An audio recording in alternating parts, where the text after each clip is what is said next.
Climatrack using Arduino Uno. Hi everyone, my name is Dr. Konark Sharma. In this lecture, we will learn about the basic overview of Climatrack using Arduino Uno from Kanishka and Muskan.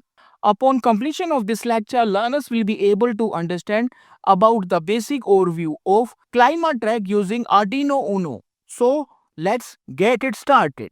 KONARK'S research. Subscribe now. Greetings everyone, I am Kanishka and I'm here to present a mini project titled Climatrack, which is a temperature and humidity monitoring system using Arduino. This project was a collaborative effort between myself and my teammate Muskan. While I focused on the software coding aspect, Muskan was instrumental in assembling and implementing the hardware components. Unfortunately, she could not be here today with us, but I want to acknowledge and appreciate her significant contributions to this project. This project is a simple yet effective system designed to keep track of the surrounding temperature and humidity in real time. By using basic electronic components and sensors, it continuously monitors environmental conditions and displays the data in an easy to read format.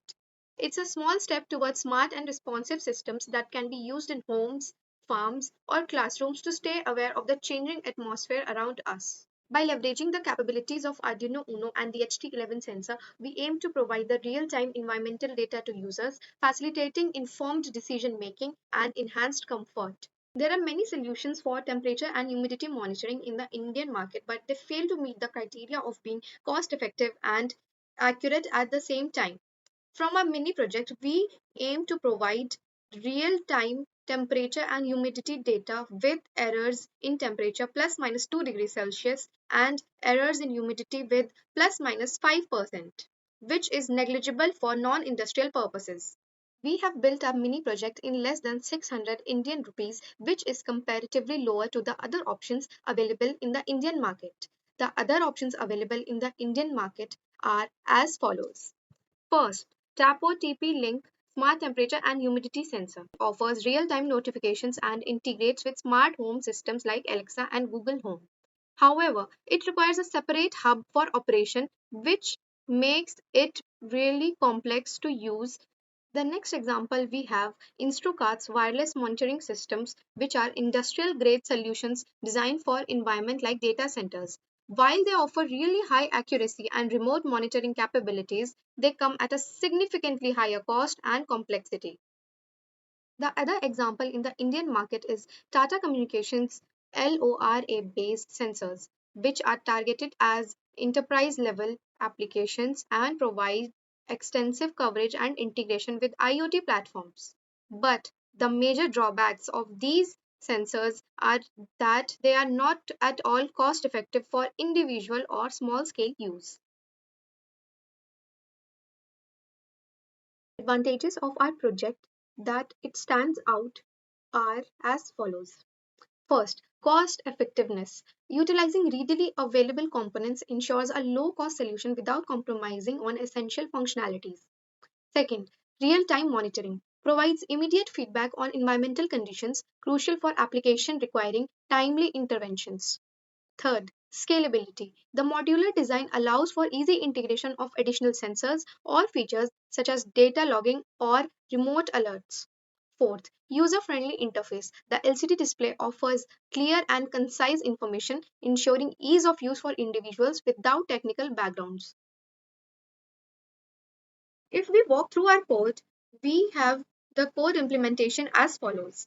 First, we included the two important libraries at the top that are dht.h and liquidcrystal.h. The DHT library is used to interact with the DHT11 temperature and humidity sensor, while the liquid crystal library helps us control the 16:2 display.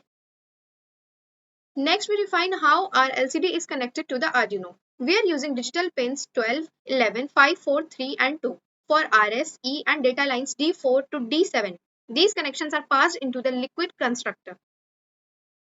Then we define the DHT sensor settings. We tell the program that the data pin of the DHT11 sensor is connected to the digital pin 7. And we also define the sensor type. And since we have taken DHT11 sensor, our case is of DHT11. Inside the setup function, we begin by initializing the LCD with lcd.begin 16,2, meaning the LCD has 16 columns and 2 rows. Then we start the DHT sensor using DHT.begin, so it's ready to collect data. We print initializing on the screen to let the user know that the system is booting up. And after a short 2-second delay, we clear the screen and get ready to display the actual sensor reading. Now we come to the loop function, which runs continuously. In every cycle of this loop, we first read the current humidity and temperature from the DHT11 sensor using DHT.readHumidity and DHT.readTemperature. Then we add a safety check. If the readings fail or return a value that's not a number called NaN, then we display read failed on the LCD. This helps in debugging sensor connection or wiring issues. Now comes the implementation part, in which I have already uploaded the code in Arduino IDE as shown. Here is our hardware, which is not connected to the power supply yet, but once it is connected, our code will guide the hardware to show the results on the 16:2 LCD display. Now we will connect our hardware to the power source. In the very beginning, it showed initializing when it was rebooting. Now, the temperature and humidity of real-time environment is shown in the LCD display.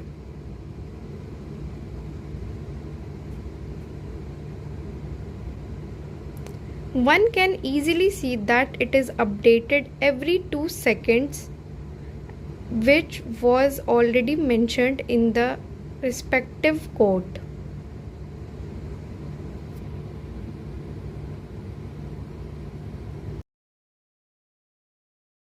In conclusion, this project demonstrates how we can build a low-cost real-time temperature and humidity monitoring system using the Arduino Uno and DHT11 sensor.